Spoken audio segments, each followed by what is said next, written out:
Magandang araw sa inyong lahat. Ako si Binibining Jean Clarice Luna ng Bachelor of Science in Business Administration, major in International Management. At nais kong ibahagi ang isang vlog na tiyak ay kapupulutan ninyong kaalaman at impormasyon sa paglilinis ng kuko at paglagay ng soft gel. Tara, umpisahan na natin.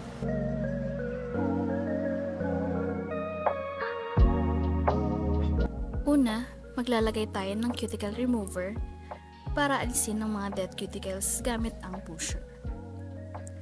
Pagkatapos nating alisin ang mga dead cuticles, gagamitin natin ang brush para maalis ito.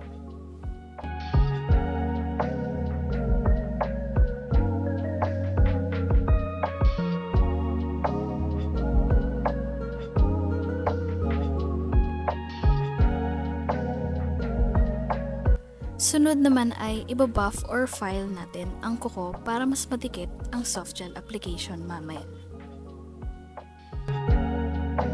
Pagkatapos nating i-buff o file, maglalagay tayo ng sunscreen sa kamay lalo na sa cuticle area ng ating kliyente para maprotektahan ito sa UV light.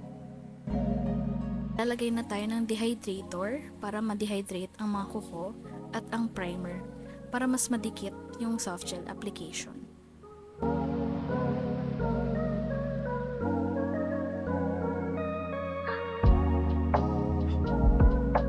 Pagkatapos ilagay ang dehydrator at primer, maglalagay tayo ng base coat para mas madikit ang kuko mamaya. At i-cure lang natin ito sa ating UV lamp.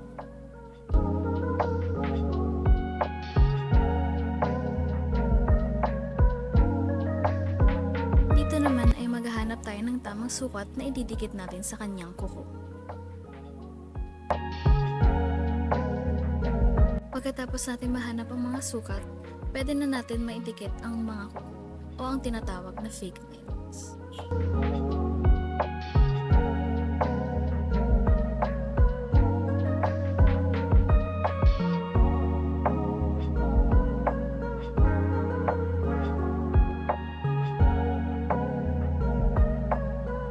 Ngayon naman ay maghuhubog tayo ng mga sukat na gusto ng ating kliyente.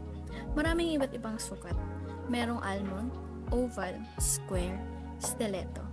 Pero ngayon, gagawin natin ang almond.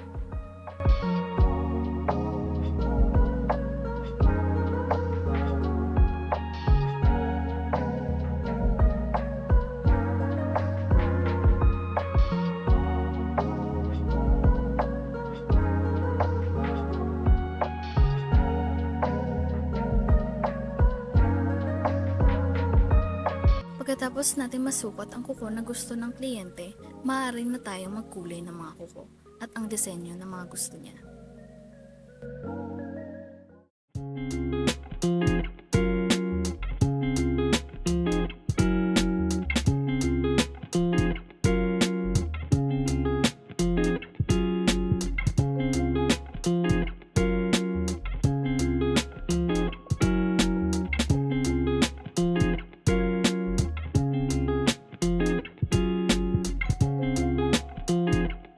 Magkulay ng mga kuko, pwede na tayo maglagay ng mga extra. Dito, maglalagay ako ng sticker, rhinestones, at chrome powder.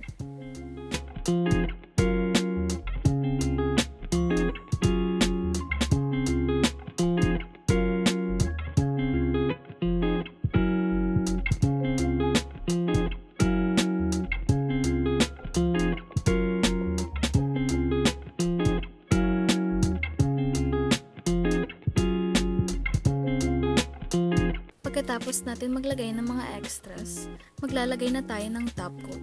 Ito ay nakakaprotekta sa kuko para hindi magasgasan o masira ito.